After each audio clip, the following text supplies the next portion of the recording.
Salutations chers amis. Aujourd'hui nous allons nous pencher sur une question profonde. Qui est Dieu? Pour ceux qui s'en remettent à la seule sagesse humaine, Dieu est un mystère, simplement une idée qu'ils contestent. Cependant, Dieu, dans son amour et sa compassion, se révèle gracieusement à ceux qui, avec les yeux de la foi, sont prêts à le voir. Dieu se révèle de deux manières principales. La première est la création. Dans le psaume 19, au verset 2 à 4, David déclare « Le ciel raconte la gloire de Dieu, et l'étendue révèle l'œuvre de ses mains. Le jour en instruit un autre jour, la nuit en donne connaissance à une autre nuit. Ce n'est pas un langage, ce ne sont pas des paroles, on n'entend pas leur son. » Pour ceux qui sont prêts à voir, la main du Créateur est visible dans toute la nature. Des étoiles des cieux aux créatures des profondeurs de la mer, son étonnant dessein est clairement visible. La deuxième façon dont il se révèle est à travers les Écritures. Et c'est à travers les Écritures que nous voyons la révélation suprême de Dieu à travers la vie et la mort de Jésus-Christ. C'est par Jésus que nous pouvons connaître le Père. Dans 1 Jean 5, au verset 20, nous lisons « Le Fils de Dieu est venu et nous a donné l'intelligence pour connaître le vrai Dieu. » Et Jésus lui-même a dit « Or, la vie éternelle, c'est qu'ils te connaissent, toi, le seul vrai Dieu, et celui que tu as envoyé, Jésus-Christ. » Mais lorsque nous cherchons à connaître Dieu à partir de la Bible, nous ne pouvons pas nous placer au-dessus de Dieu et le traiter comme un objet à étudier, à analyser et à quantifier. Nous devons nous soumettre à l'autorité de sa propre révélation, la Bible. Et la Bible est son propre interprète lorsque nous comparons les textes des Écritures.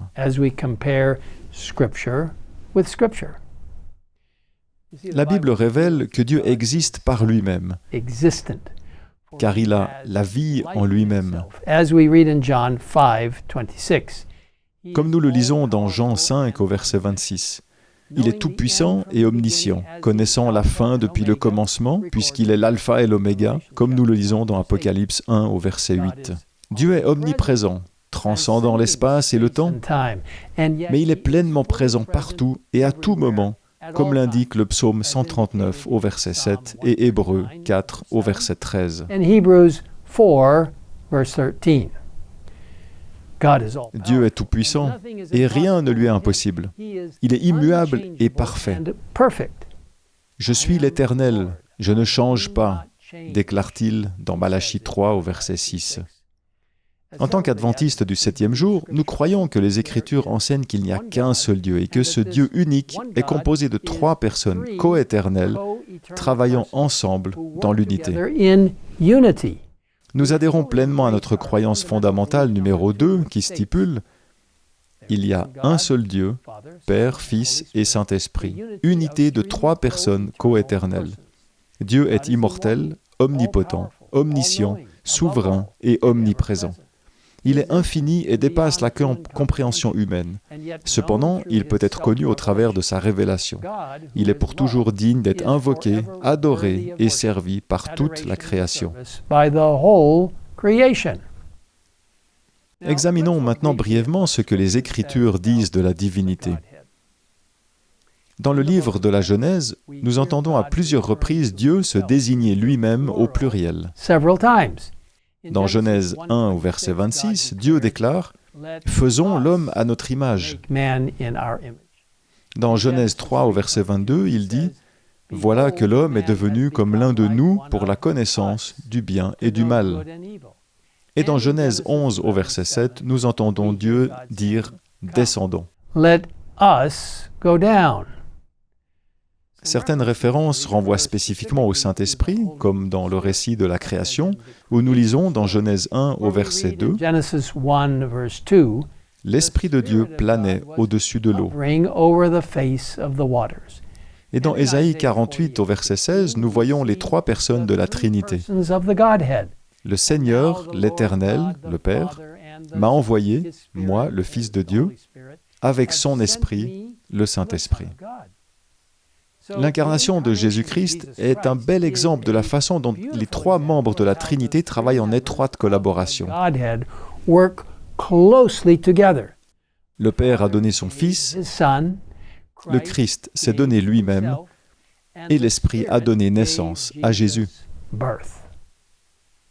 Chaque personne de la Trinité était présente au baptême de Jésus, le Père affirmant « Celui-ci est mon Fils bien-aimé qui a toute mon approbation ».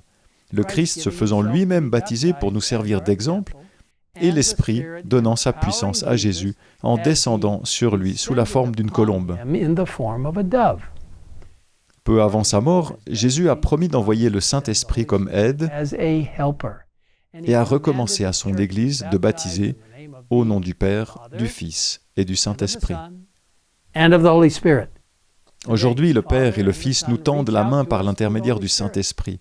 Jésus a dit « Quand sera venu le défenseur que je vous enverrai de la part du Père, il rendra témoignage de moi. » Et dans 2 Corinthiens 13 au verset 13, nous trouvons cette belle bénédiction « Que la grâce du Seigneur Jésus-Christ, l'amour de Dieu et la communion du Saint-Esprit soient avec vous tous. »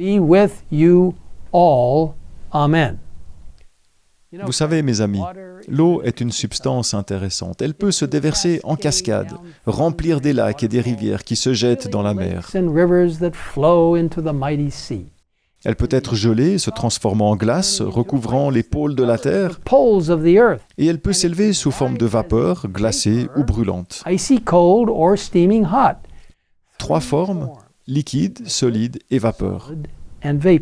Et pourtant, une seule substance, l'eau. Peut-être Dieu est-il un peu comme cela. Nous ne pouvons pas expliquer Dieu. Un seul Dieu, mais 3 figures distinctes avec des caractéristiques et des rôles uniques, travaillant ensemble pour sauver le plus grand nombre possible de personnes pour l'éternité. Ellen White nous dit « Il y a 3 personnes vivantes dans la triade céleste. Au nom de ces 3 grandes puissances, le Père, le Fils et le Saint-Esprit, ceux qui donnent leur adhésion au Christ avec une foi vivante sont baptisés, et ces 3 puissances coopéreront avec les sujets obéissants du Roi céleste dans leurs efforts pour vivre la vie nouvelle en Christ. » Quelle belle promesse! Ne vous y trompez pas. La Trinité divine travaille à l'unisson au sein de la divinité, d'éternité en éternité. Je vous invite à permettre à Dieu de vous utiliser pour partager cette merveilleuse vérité d'un Dieu trinitaire qui met en œuvre son plan de salut pour chacun d'entre nous. Et maintenant, prions ensemble. Père Céleste, nous te remercions pour le privilège de savoir que Dieu est le Père, le Fils et le Saint-Esprit. Et que ces 3 personnes travaillent ensemble, d'une manière puissante, comme une seule personne, pour nous aider dans ce processus de salut. Nous